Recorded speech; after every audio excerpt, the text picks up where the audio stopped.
Next important news is the AP official risk girls trafficking for the 40,000 में बेच दिया, ठीक है। तो ये हालत है, अभी भी है ट्रैफिकिंग, वुमेन्स को बेच दे रहे हैं। तो ये किसका वायलेशन है? Fundamental rights. And fundamental rights में कौन सा? Article 23 and 24। 24 नहीं है यहाँ पे, 23 है। जब ये लेबर बाय द चाइल्ड होगा तब वो 24 आएगा। तो 23 क्या बोलता है? Prohibition of the trafficking in the human being and the forced labour, कि आप किसी को बेगार नहीं करा सकते। बेगार का मतलब क्या होता है? यहाँ पे बेगार है, बेगार इज वेरी फेमस। बेगार का मतलब होता है कि आपने मुझसे जाके कभी कुछ बारो किया था, पैसे उधार लिए, फिर उधार आप चुका नहीं पाई, फिर आपका बेटा हुआ, उसको चुकाने के लिए मैंने बोला और वो इंटरेस्ट ही चुका रहा है, प्रिंसिपल कभी नहीं चुका पाएगा। तो खानदान का खानदान केवल इंटरेस्ट चुकाने में करेगा, उसको कुछ पैसे नहीं मिलेगा, मुफ्त में काम करेगा और वो हमेशा बॉन्डेड लेबर के जैसे बंधे रहेंगे। आर यू गेटिंग ना? तो ये और विमेंस का जितना भी है कि अगर उनको आप फोर्स करके बेचते हैं, ये सब प्रोहिबिटेड है by the article 23। Article 23 and 24 this talk about the right against the exploitation. Fundamental rights में हम लोगों ने ऑलरेडी पढ़ा है, fundamental rights, right to equality, that was from the 14 to 18। Right to freedom नहीं, रिलीजन नहीं था वो, तो 25 से 28 है, ठीक है। तो इसके जस्ट पहले क्या था? फ्रीडम ऑफ स्पीच एक्सप्रेशन 19 से स्टार्ट होता है। राइट टू फ्रीडम यहाँ पे है। जो आप फ्रीडम ऑफ रिलीजन कह रही हैं दैट इज फ्रॉम द 25। तो पहला राइट टू इक्वालिटी 14 to 18, उसके बाद राइट टू फ्रीडम, उसके बाद राइट अगेंस्ट एक्सप्लॉयटेशन, फिर राइट टू रिलीजन, उसके बाद कल्चरल एंड माइनॉरिटी राइट्स, जिसमें हम लोग अभी 2 दिन पहले ही पढ़े, कल ही पढ़े हैं।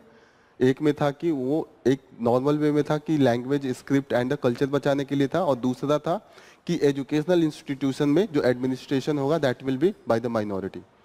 फंडामेंटल राइट क्लियर हो रहा है ना, जितना भी हम लोग पढ़ा था। और लास्ट फंडामेंटल राइट्स था राइट टू रेमेडी, वो आर्टिकल 32 है। तो ये यू शुड बी, ये माइंड में चलते रहना चाहिए, ठीक है। तो this is the part of article 23।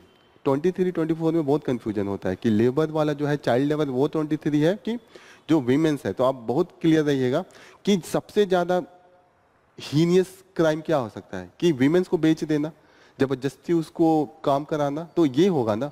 उसके बाद होगा चाइल्ड लेबर। चाइल्ड लेबर में फिर भी आपको पैसा दे रहे हैं, लेबर करा रहे हैं, लेकिन चाइल्ड से करा रहे हैं तो उसका आप बचपन छीन ले रहे हैं, इसीलिए वो उससे कम हीनियस है।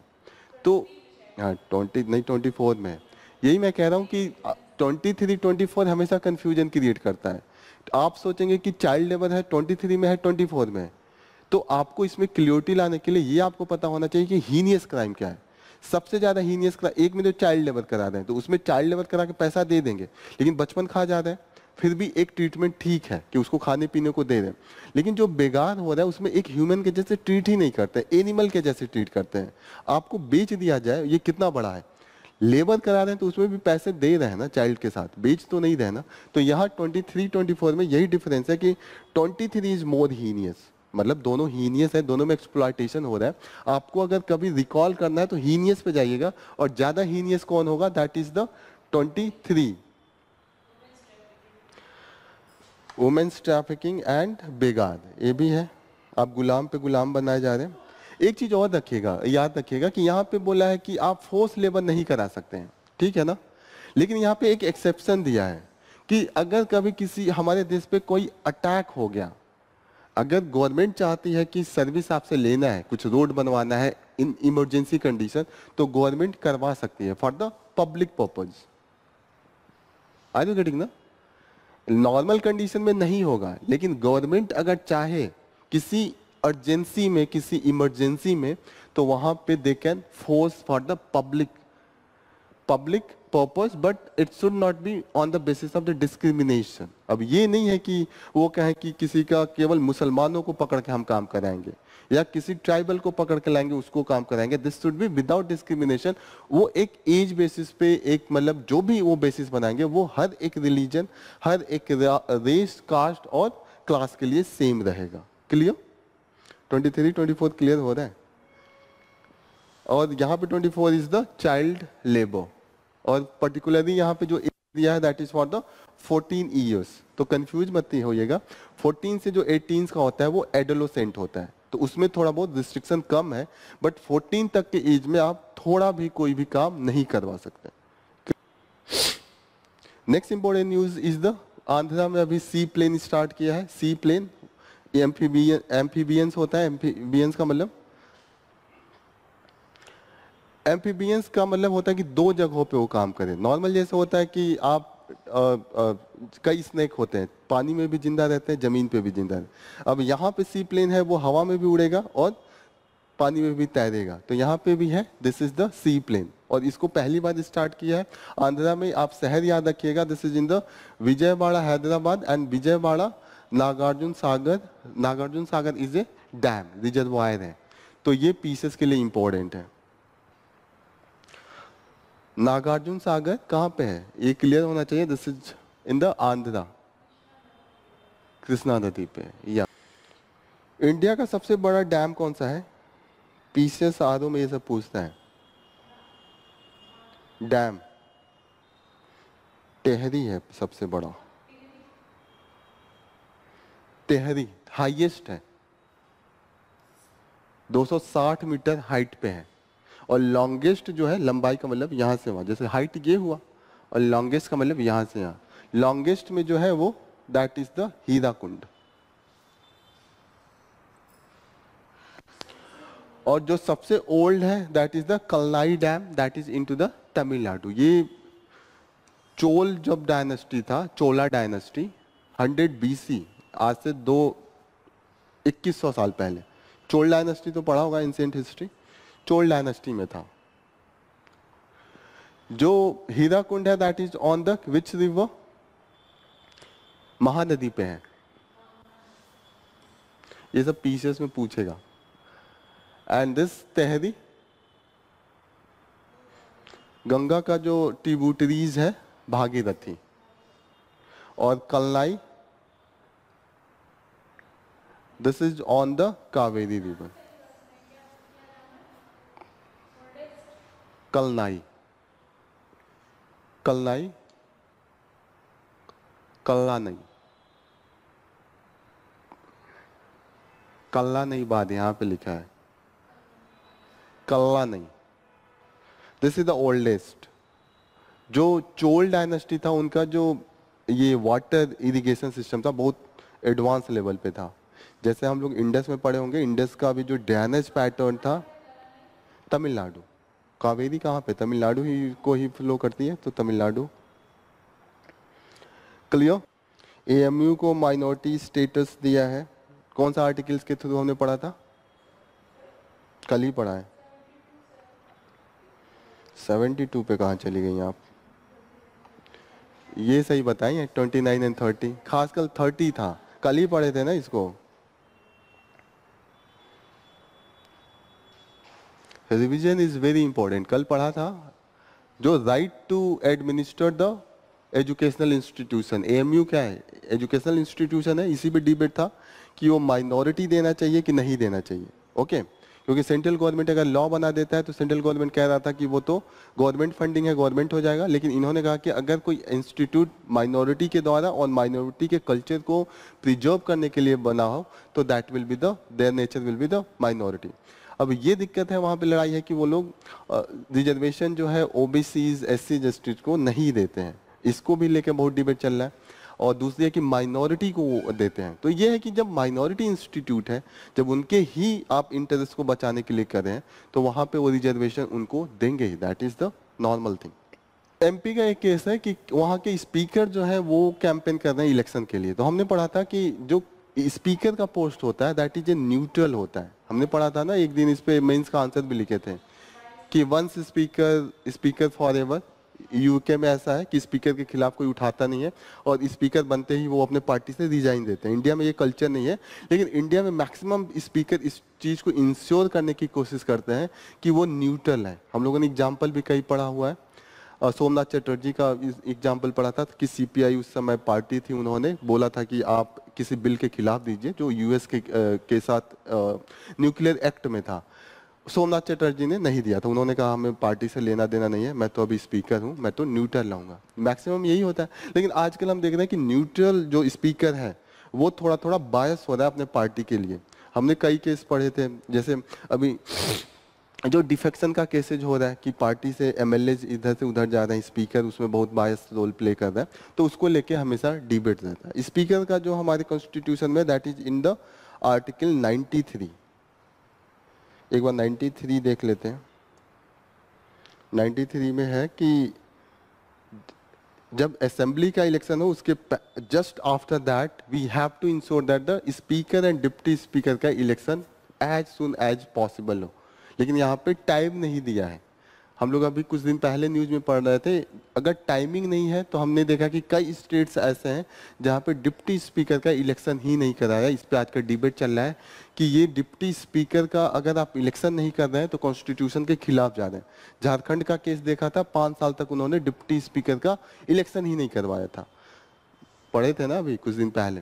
तो यहाँ पे देखिएगा 93 it's talk about the role of the speaker and the deputy speaker. वो क्या करते हैं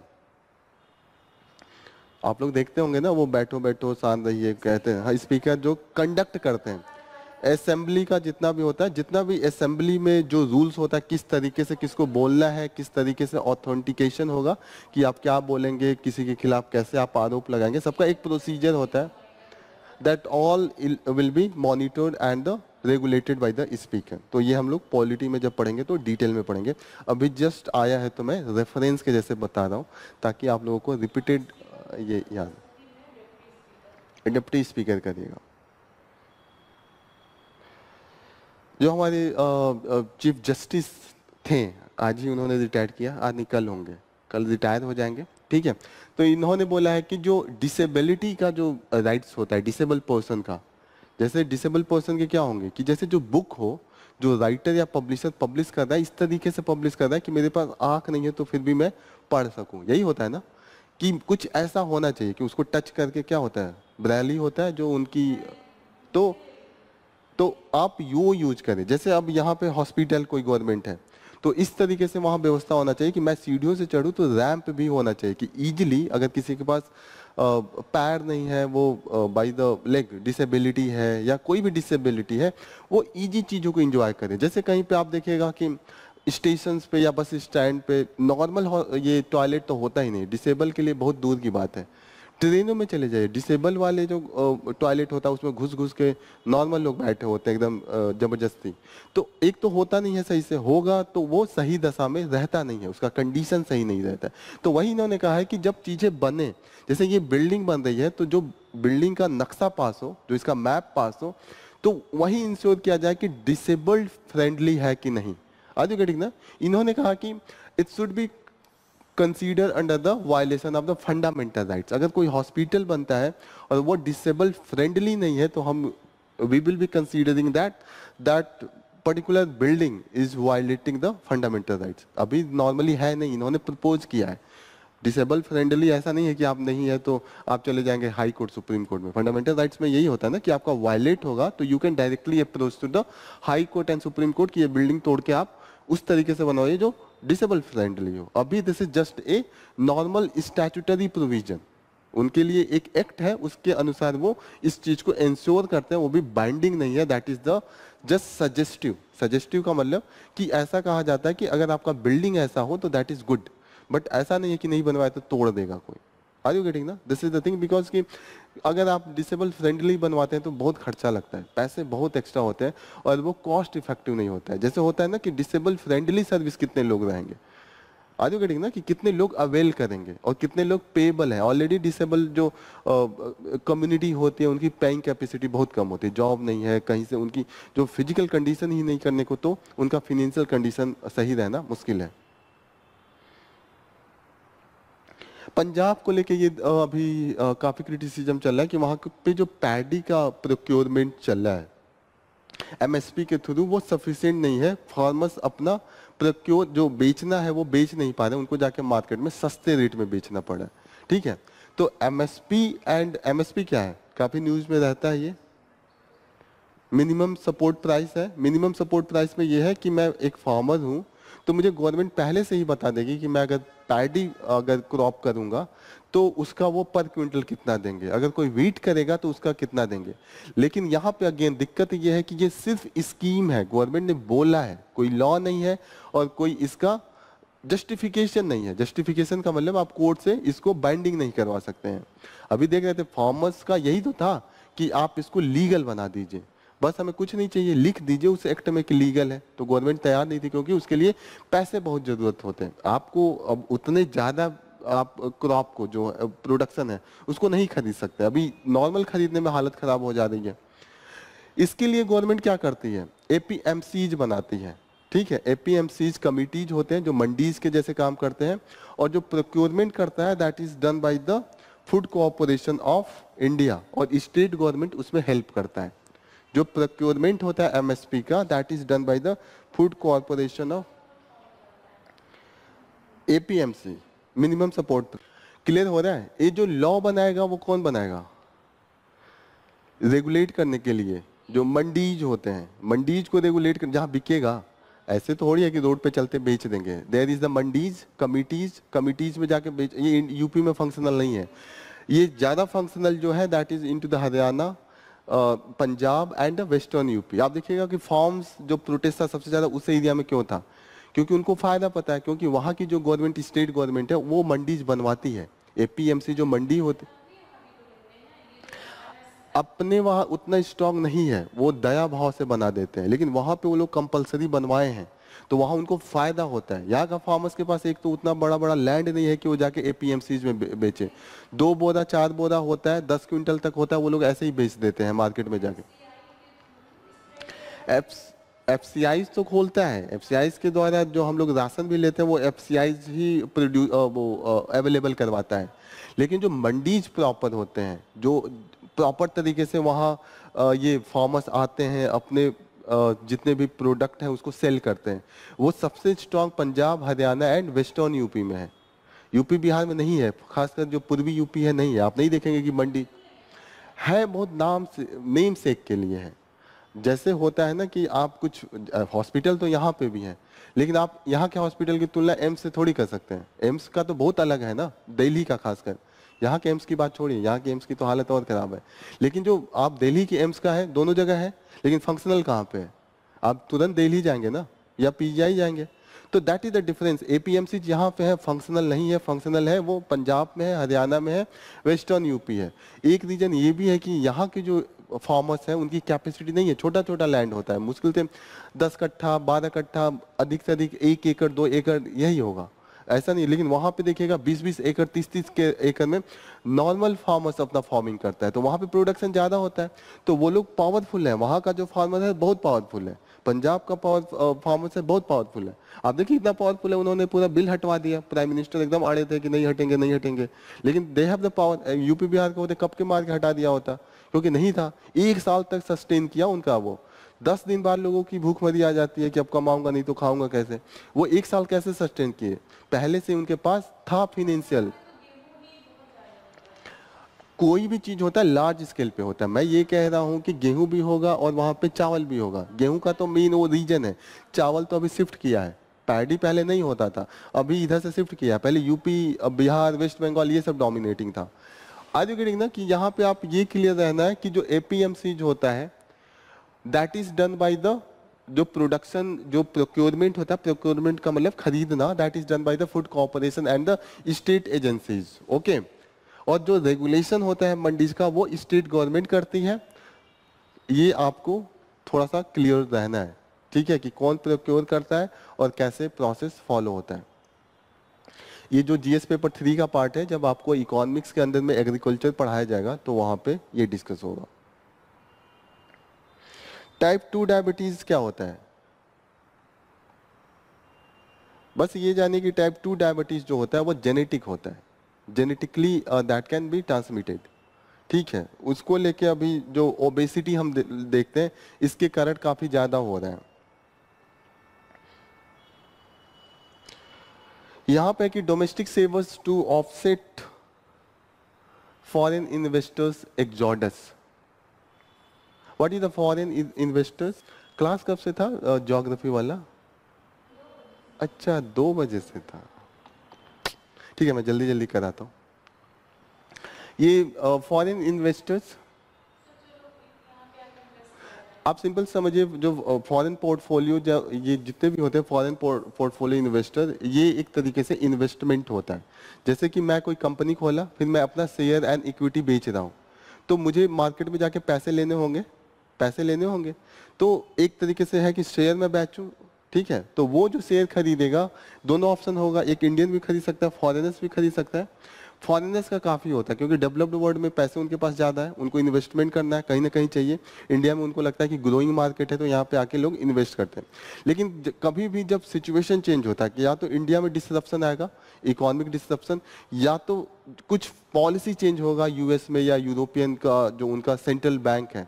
फॉर एग्जाम्पल, अगर जो यूएस का सेंट्रल बैंक है उन्होंने इंटरेस्ट बढ़ा दिया as compare to the India, मानिए इंडिया में जो इंटरेस्ट रेट है वो 7% है, उन्होंने बढ़ा के 9% कर दिया, तो इन्वेस्टर क्या सोचेगा, यहाँ 7 रुपए कमाऊंगा 100 रुपए पे, वहां पे मैं इन्वेस्ट करूंगा तो 9 रुपए कमाऊंगा, तो तुरंत पैसा यहाँ से निकाल के वहां पे जाके इन्वेस्ट करेगा। तो ऐसे कंडीशन में हम देखते हैं कि मार्केट हमेशा फ्लक्चुएट होता है due to this foreign portfolio investors.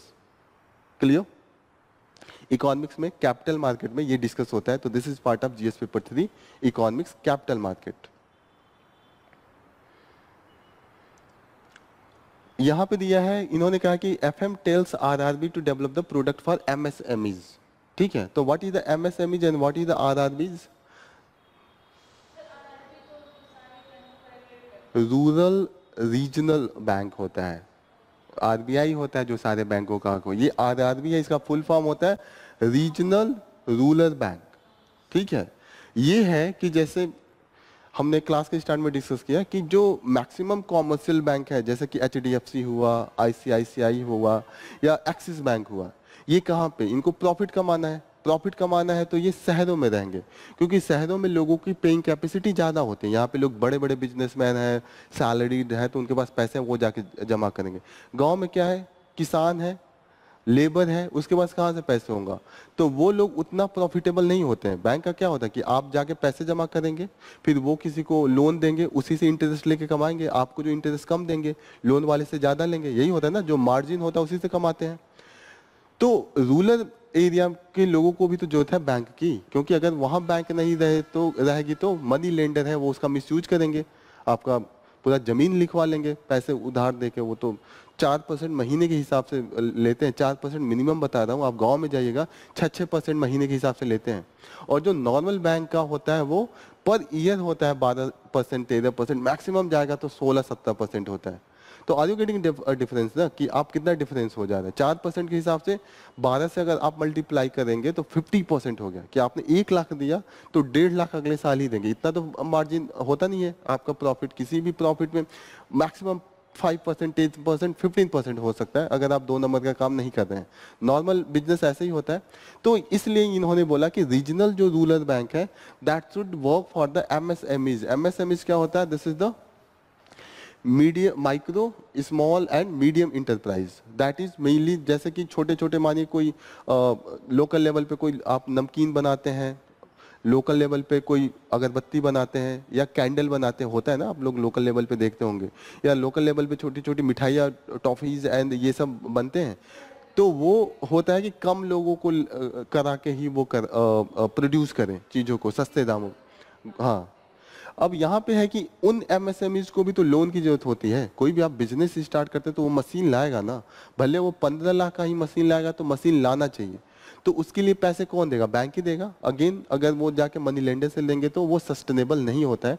तो इसी पे इन्होंने कहा कि जो रीजनल रूरल बैंक है they have a very dominant role. किसका पार्ट है ये, जीएस पेपर 3 बैंकिंग सिस्टम का पार्ट है। क्लियर? यहाँ पे मेन हम लोग डिस्कस कर रहे थे कि role of the regional rural bank कहाँ पे वो कर सकते हैं, जो रूरल एरिया में है, खासकर जो फार्मर्स का नीड है या जो भी छोटे मोटे इंडस्ट्री है उनको वो सस्टेनेबल बना सकते हैं। Already we have discuss inactivated corona vaccine, तो यहाँ पे क्या है कि सेम जो पैथोजन होता है उसको वीक कर देंगे या तो उसको टोटली उसको इनएक्टिवेट करके इंसर्ट करेंगे, फिर वो एंटीबॉडीज क्रिएट करेगा, एंटीबॉडीज आपकी इम्यूनिटी बढ़ा देगा।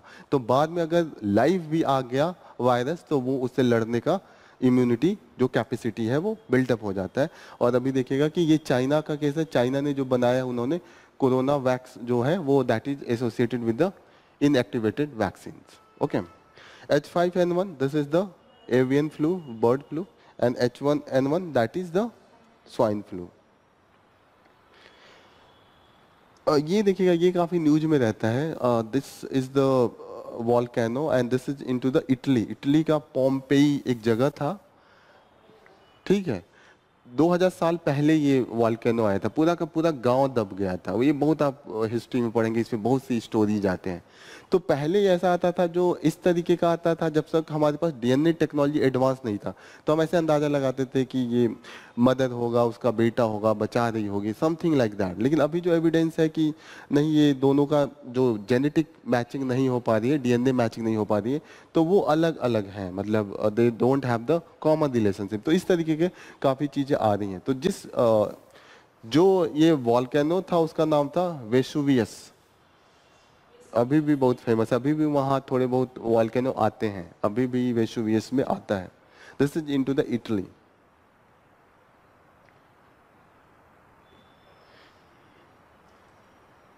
वेसुवियस लिख लिया।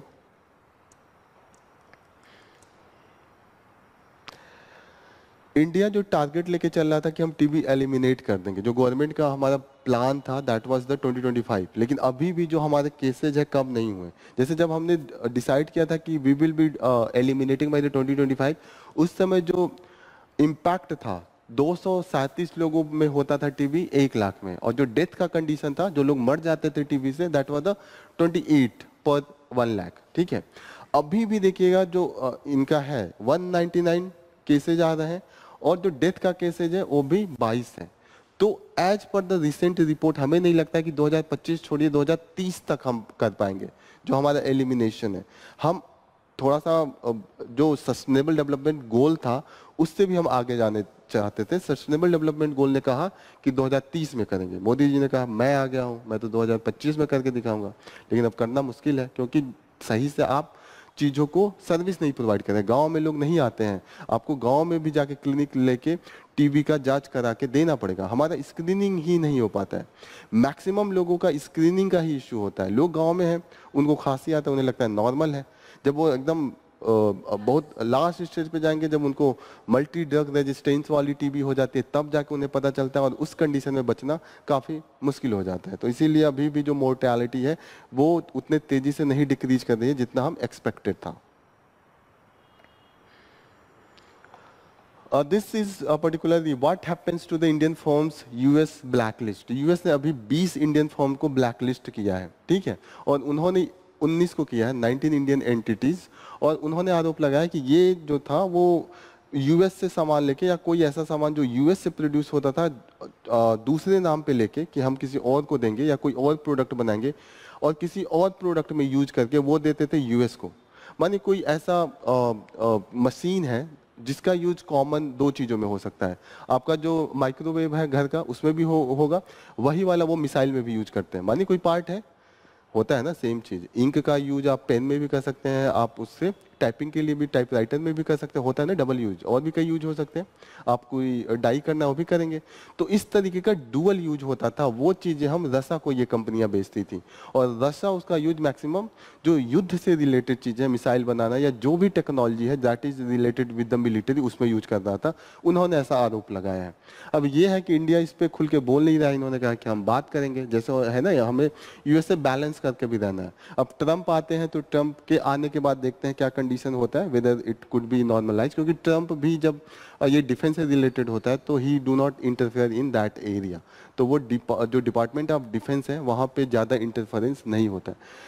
इंडिया का कहना है कि हम जो सैंक्शन करते हैं, जैसे अभी यूएस ने किया है, इंडिया का हमेशा स्टैंड होता है हम किसी देश का सैंक्शन नहीं मानते। यूएस ने किया तो हम अपने कंपनी पे एक्शन नहीं लेंगे जब तक ये यूएन नहीं कहेगा। जैसे यूएन है ना इंटरनेशनल बॉडी, अब कोई देश कहेगा तो उसका तो इंडिया फॉलो नहीं करेगा। इंडिया तो इंटरनेशनल लॉ को एबाइड करता है, तो वही है। लेकिन अब यूएस के साथ हमारे रिलेशन इतने डीप हो गए हैं कि मानना पड़ रहा है। एक होता है ना कि डिपेंडेंसी नहीं रहे। जैसे मानिए एक मार्केट है उसमें 4 दुकानें हैं और एक दुकान पे बहुत क्वालिटी प्रोडक्ट देता है, आपके पास 3 ऑप्शन है, लेकिन आपका जो डिपेंडेंसी हो गया उस शॉप पे ज्यादा है, तो वो कुछ आपको बोलेगा भी तो आप उसे बना के ही देंगे। तो यूएस के साथ जो डिपेंडेंसी है खासकर टेक्नोलॉजी में, हमने अभी डाइवर्सिफाई करने के लिए मैक्सिमम जो मिलिट्री इक्विपमेंट्स हैं हम यूएस से खरीद रहे हैं।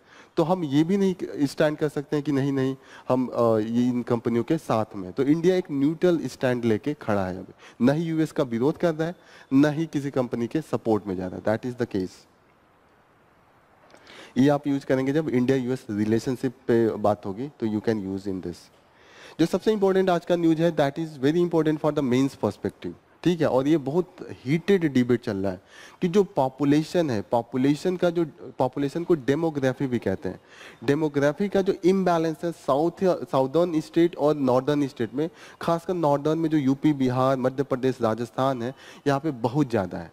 अब यहाँ पे देखिएगा कि जो बैलेंस अभी इन्होंने दिया है कि जो फर्टिलिटी रेट है, फर्टिलिटी रेट जो साउदर्न स्टेट्स है वहाँ पे 1.4 चला गया है।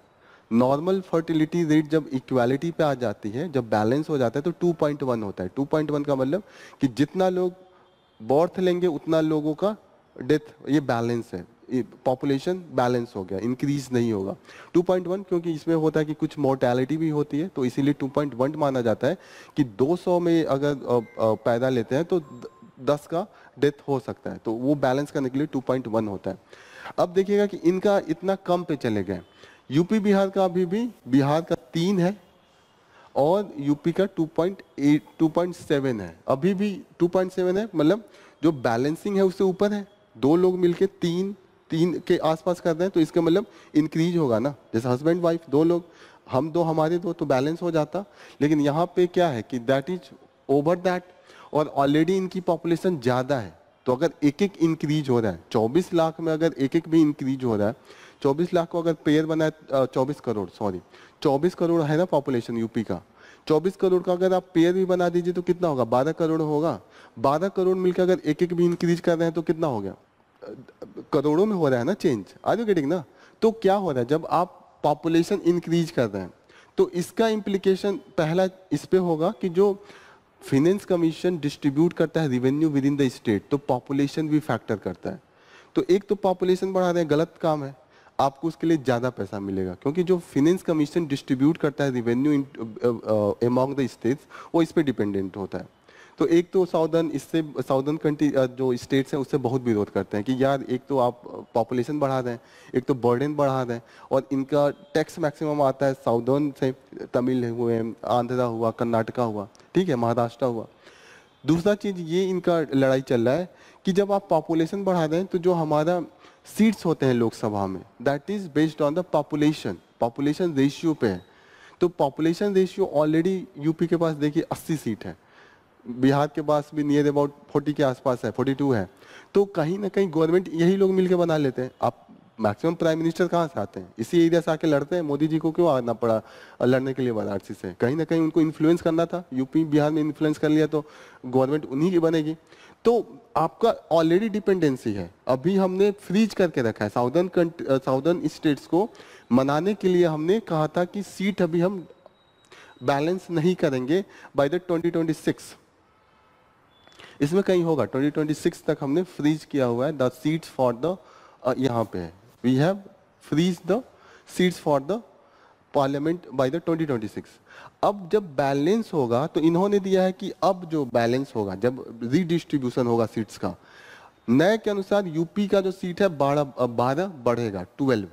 तो यूपी का ऑलरेडी 80 है, 92 पहुंच जाएगा। बिहार का 10 बढ़ने वाला है, राजस्थान का 7 बढ़ने वाला है, ऑलरेडी डोमिनेटिंग है। अब उसके बाद जो उन्होंने घटा लिया है, साउदर्न वाले घटा दें तो उनका सीट घटेगा, केरला का 6 घटेगा, तमिलनाडु का नियर अबाउट 9 घटेगा, आंध्र प्रदेश का 5 घटेगा। लूज कर रहे हैं ना, तो पॉलिटिकल पावर उनका लूज हो रहा है ना, कहीं पे भी वो नहीं पावर में आ सकते हैं। तो ये हमेशा टसल रहता है। आप देखिएगा कई बार कई उनके मिनिस्टर होते हैं, बोलते रहते हैं कि हम तो अलग हो जाएंगे, काफ़ी इस पर बवाल होता है। जब इलेक्शन आते हैं तो कमेंट आते हैं, ये सब कमेंट इसी को लेके आता है कि काफ़ी इनबैलेंस है। अब जो मेहनत कर रहा है, जो एक मानिए अपना एजुकेशन सिस्टम अच्छा किया, उन्होंने अपना हेल्थ सिस्टम अच्छा किया, सब कुछ सही किया, फिर आप किसी और को उसका फायदा दे रहे हैं जो गलत कर रहे हैं।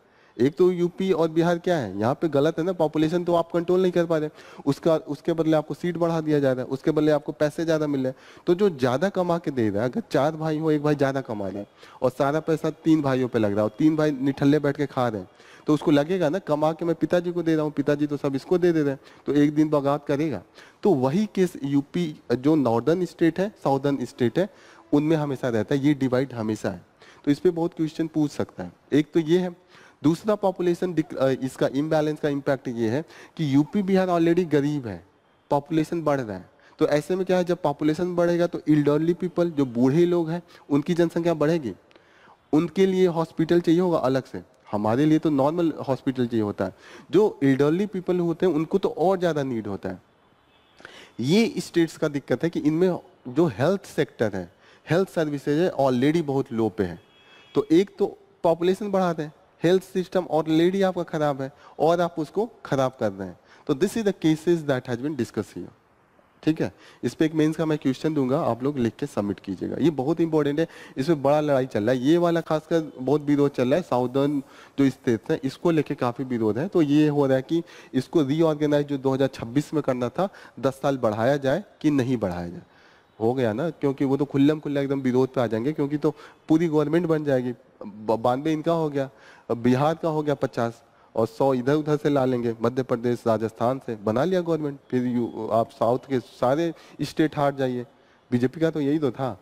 बीजेपी कहाँ सीट मिली थी, कर्नाटका, आंध्रा, तेलंगाना, तमिलनाडु नहीं थे, फिर भी मेजोरिटी में पिछली बार भी थे, इस बार भी थे। That is the case. So this is all about from the today's news. Here we will conclude our session. Thank you for joining the session. All the best. Jai Hind.